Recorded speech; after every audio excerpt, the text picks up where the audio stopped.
According to Berry Gordy, Michael Jackson was the greatest entertainer who has ever lived. His genius doesn't come around once in a lifetime. It comes around once. This is a story of how Michael Jackson took the entertainment world by storm, breaking racial barriers to take control of his music catalog, constantly rebranding himself and creating himself anew.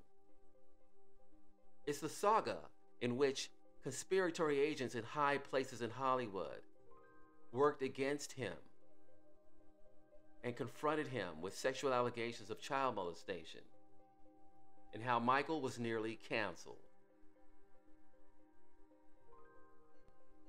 After Michael's ascent in 1969 with the Jackson 5, he would finally move on to CBS Epic Records in 1976. With the final phase of the Jackson success winding down, Michael would move on to CBS Epic Records and record his first solo album, Off the Wall. With the new contract agreement with CBS, MJ would benefit from the highest royalty percentage rate in music history, $2 per album sale. This large incentive would allow for Michael to amass $130 million of pure sales from his follow-up iconic album, Thriller, which would go on to sell 55 million copies worldwide, enabling him to eventually purchase the ATV music catalog, which contained Beatles songs, in 1985 for a whopping $47 million, to the chagrin of Beatles legend Paul McCartney, who had confided in him about the value of purchasing music publishing rights from outside artists. Paul would harbor resentment towards Michael for many years to come, due to his inability to purchase the jewel for himself. It would be considered the greatest investment in business entertainment. With his ever-growing popularity and growing platinum image and exceptional talent, his business acumen was just as exemplary. Well, Ms. Gonzalez, I'm afraid you haven't done anything to demonstrate you're suited to regain custody of your son. I'm afraid this request is denied. Come here, make your money, do what you need to do, and that's just the bottom line. Hey, who's that babe on stage? That's Butterfly, new phenomenon. You don't have to be something that you're not wanting to be. Homelessness is the result of making poor decisions, Reed. What single attribute have you acquired to offer to this young man? That is, if you were indeed to regain custody of your son. I'm afraid of having nothing to give. And right now, I have nothing to give. Ma'am, you can't stop here and give away stuff to the homeless people. You gotta keep going. You stay safe out here, hon. There's a lot of human traffickers. Hey, this old girl. Picture you sent. Oh, yeah. That's old girl from the spot the other night. That money didn't come from Dino, did it? She owe me loot, yo. I finally understand why people lose their minds out here. Yeah. Yeah, she over here like a sitting duck. Make sure your next move is your best move. So we're gonna make it happen. Hey!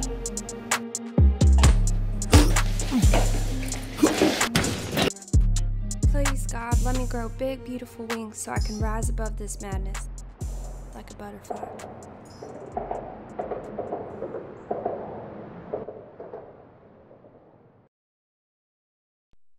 His next album, Bad, would come close to the success of Thriller, selling 35 million copies worldwide. And with the enormous success, it would beg for more inquiry from the press and public in regards to his personal life and mystique. With Jackson's ever-growing popularity His Beatles catalog would only increase in value each turning year, and envy among Hollywood elites would begin to mount as a result of his coveted prized possession. By the turn of the decade, MJ would release his third platinum album, Dangerous, in 1991 for CBS Epic Records. By the end of the success run of Dangerous, accusations of child molestation would be levied against Michael in August of 1993. The alleged victim was Jordan Chandler, and MJ would have to submit to what he described as a demoralizing strip search and body examination by Santa Barbara County sheriffs in his home of Neverland Ranch. If this were all a hoax or a conspiracy, the author would fall squarely on the shoulders of none other than record label owner David Geffen, who MJ historically despised. Michael would make later claims that Geffen was the ringleader of a Hollywood gay mafia who was out to sink his career. Yet there were other non-gay Hollywood elites who would share Geffen's sentiment toward Michael.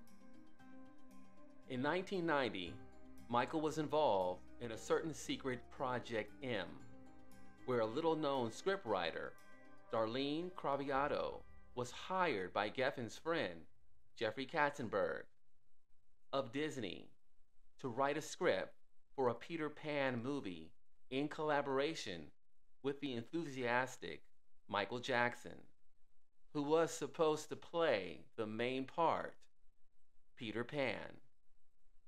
Craviotto said that the movie was to be directed by Steven Spielberg, but after she recently wrote a book about it, we found out that Disney had no rights for producing the film, so the project was doomed from the start. And when it naturally went nowhere, all the blame for its failure was placed on Spielberg, by those who masterminded the sham project, of course. Spielberg was a suitable scapegoat, as he was about to make Hook at Columbia Pictures, which did have the rights to a Peter Pan story.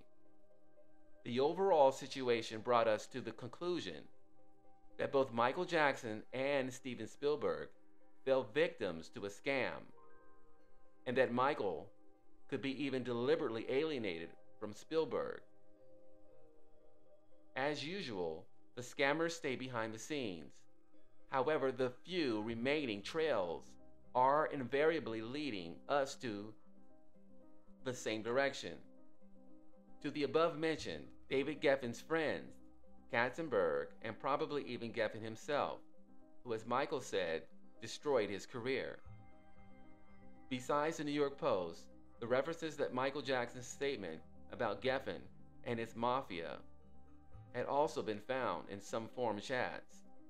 And judging by what people say, this information was even reported on Fox TV News as one of the chat participants who saw it on TV. In their discussion taking place 2 days after the publication on March 5th, 2003, some people assumed that all could be just a tabloid stuff, but learning that it was reported to Fox News, take the information seriously. It is apocryphal that Jackson has sought revenge against David Geffen and his Hollywood elites. Jackson began his quest to revenge by forking over $150,000 to a witch doctor named Baba, who put a hex on the Hollywood Bigs 3 years prior in Switzerland, according to Vanity Fair. Geffen be gone, Spielberg be gone, chanted Baba, who assured the gloved one that Geffen, who heads DreamWorks Pictures with Spielberg and Jeffrey Katzenberg, would be dead within 1 week. To strengthen the curse, the report says Jackson went to another witch doctor and paid 6 figures for ritual cleansing using sheep's blood and the slaughter of 42 cows.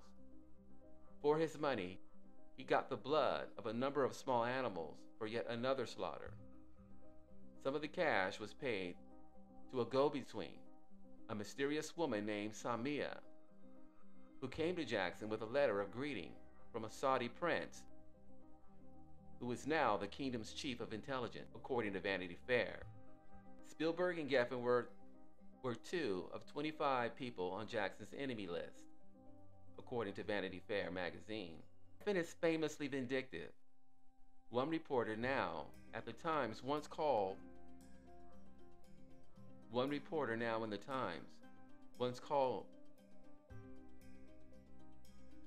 does anyone think he'll tolerate articles that annoy him or his friends? And he has lots of friends from Hollywood to Washington, from Spielberg to Hillary Clinton.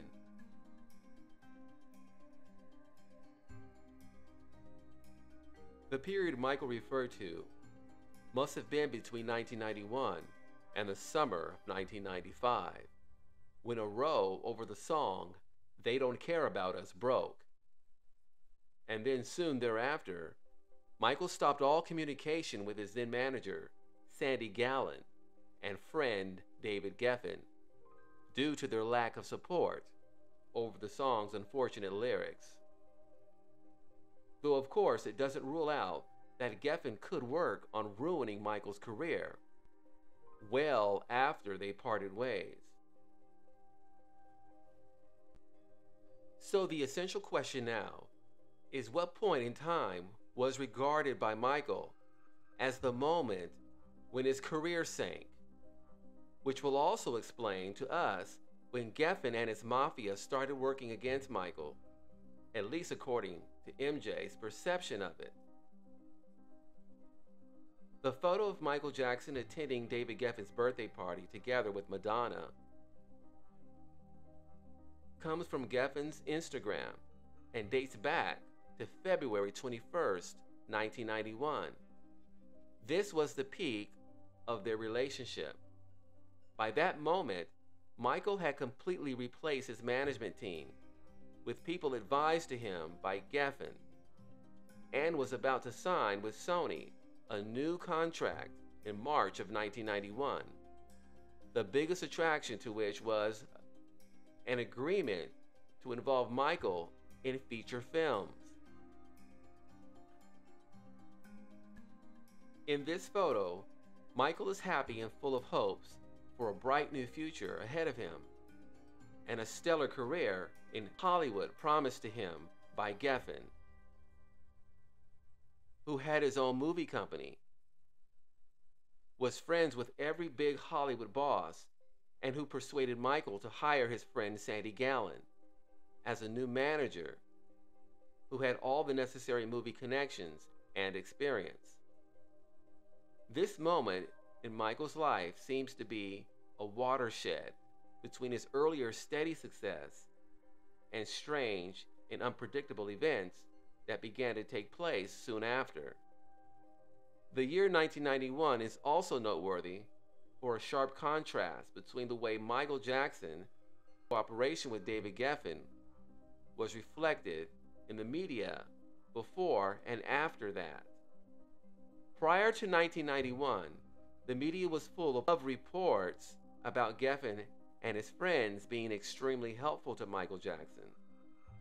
Given that virtually nothing is said about their cooperation now, you will be amazed that at the time, Geffen was part and parcel of almost every article that mentioned Michael Jackson's business plans. If the moment were to be determined when Michael Jackson's career sank, it would single out the year 1993, when Michael Jackson's career suffered a disastrous downfall, triggered off by the worst accusations possible. And if Michael Jackson were alive now, he would probably agree that this was the moment his career sank.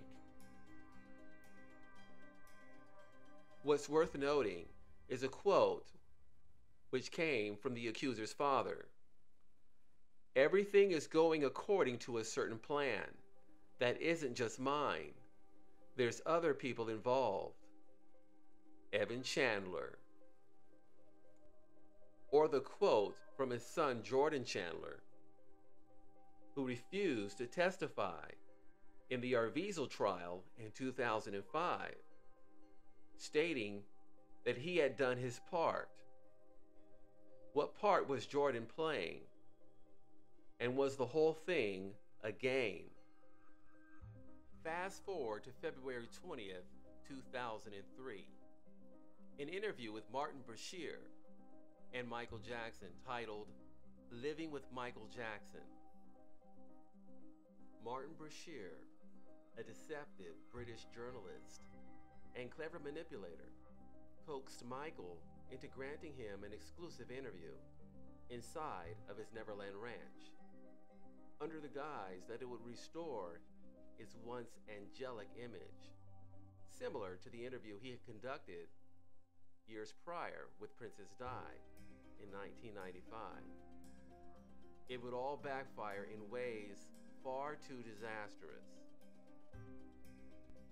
The 2003 interview would feature 12-year-old Gavin Arvizo, a cancer patient whom Michael invited to his Neverland Ranch. The two were seen holding hands, and Bashir would ask Michael about the appropriateness of having sleepovers with young boys.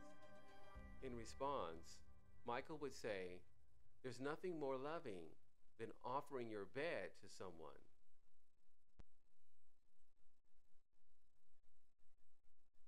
It contains interviews with Bashir giving very different statements to what he had previously given in interviews and in the voiceovers. He is shown praising Jackson as a father, saying that he is a wonderful dad that allows children to come into Neverland. These statements were omitted, however, on the broadcast. The documentary drew controversy and calls for Jackson's children to be removed from his custody. Jackson called the documentary deceptive and a gross distortion of the truth. Gavin's mother, Janet Arvizo, said it misrepresented her son's relationship with Jackson.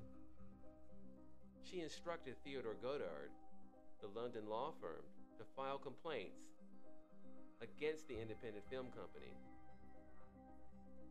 Bashir defended his interview, saying, "Here's an individual who's 44 years old, sleeping in the bed with children who have no biological relationship with him. I did not set out to ensnare him with a child."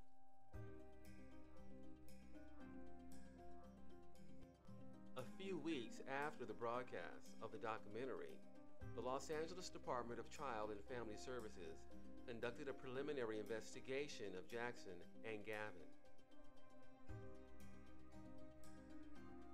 In June of 2003, Sneeden reopened the investigation. In July and August, he interviewed Gavin along with his father David, mother Janet, and younger brother Star. In November, Gavin told police that Jackson had molested him several times between February 7th and March 10th of 2003. When, according to Janet, MJ held the family captive at Neverland, his timeline was revised in a grand jury indictment, which stated that the alleged acts of molestation occurred between February 21st and March 12th of 2003. On November 18th, 2003, police searched Neverland Ranch with a search warrant. Jackson and his 3 children were in Las Vegas, where Jackson was shooting a music video for his single, One More Chance. Jackson was arrested November 20th and was released an hour later after posting a $3 million bond. Shortly after his arrest, Jackson issued a statement stating, The claims were predicated on a big lie.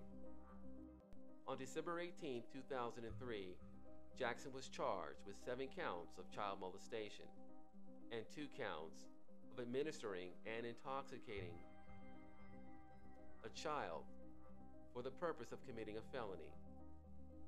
On January 16, 2004, the day of his arraignment, Jackson climbed on the top of his car to dance and wave to fans. He was facing up to 18 years in prison if convicted of the crimes.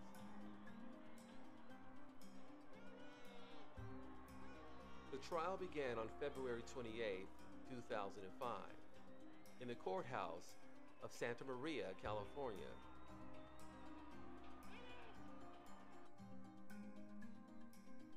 Wade Robson testified as Jackson's first defense witness that he had slept in Jackson's bedroom several times, but had never been molested. Robson recalled his first visit at Neverland Ranch in 1989 and had slept in Jackson's bedroom on all but 3 or 4 of his 20 or so visits. He said they played video games, watched movies, talked, and sometimes had pillow fights. A host of other celebrities and other luminaries and child friends would give their testimonies on behalf of Michael Jackson. On June 13, 2005, they returned a verdict of not guilty on all charges. Following the trial, Jackson's lawyer, Tom Mesereau, said Jackson would no longer allow people to enter his room and would no longer easily allow people to enter his life, as he had become a target for people who want to extract money or build careers. Jackson moved to the Persian Gulf island country of Bahrain as a guest of Sheikh Abdullah. Michael would live in total seclusion for the better part of 3 years before making a comeback tour in 2009 to launch his final concert tour, This Is It. He would be found dead shortly after, on June 25th, 2009. Thank you all. From a lethal overdose of propofol administered by Dr. Conrad Murray. The world would mourn Michael's death by playing his music and videos around the clock for the better part of 10 years. There would be flash mobs and prisoners who would famously give their rendition of the dance sequence from Thriller. Documentaries and tributes would pour in to celebrate his legacy. There was no denying the fact that Michael was indeed the undisputed King of Pop. But if we may digress, in 2016, the Michael Jackson estate would divest their interests from CBS, which was now owned by Sony Music, where David Geffen was a primary shareholder, meaning there was no longer a financial stake in its association with MJJ Music or his personal catalog, only a long personal vendetta harbored since their private, unreported personal beef back in 1991 from an alleged curse and spell casted by Michael Jackson's witch doctor, Baba, over the botched Peter Pan movie. In 2019, Geffen would launch a high-tech smear campaign with the hopes of canceling the Michael Jackson music name and image. He would hire Dan Reed to produce and direct a 2-part docudrama for HBO titled Leaving Neverland. He would also summon television icon and talk show host Oprah Winfrey, who would conduct interviews of 2 alleged victims, James Safechuck and Wade Robson, who ironically was the lead defense witness in the 2005 trial. where Jackson was acquitted of all charges of child abuse. Gavin would take his primitive attacks to all the major networks and morning talk shows. He would use every Hollywood connection, including Ellen DeGeneres, to ensure that the masses were watching the laughable charade that was Leaving Neverland, as the alleged victims had no credibility, with one contradiction coming after the next, of sordid details which screamed of nothing more than a money grab. The public and its loyal fan base immediately recognized this as nothing more than a propaganda snuff campaign to alienate and cancel Michael Jackson's legacy. One diehard would produce a counter-documentary titled Square One for Amazon Prime. The documentary would refute the hogwash character assassinations. He would gather interviews from credible witnesses who knew the first accuser, Jordan Chandler, personally. According to Chandler, he would state that Michael never touched him, nor would he violate anyone. The smear campaign went nowhere, as it was the first time the people didn't allow for mainstream media to manipulate or insult their intelligence. Michael's legion of fans successfully defeated the propaganda machine, the Hollywood elites, and their controlled narrative. The next few months, Michael's estate would sue HBO for a breach of contract for a non-slander clause which was established in the years prior.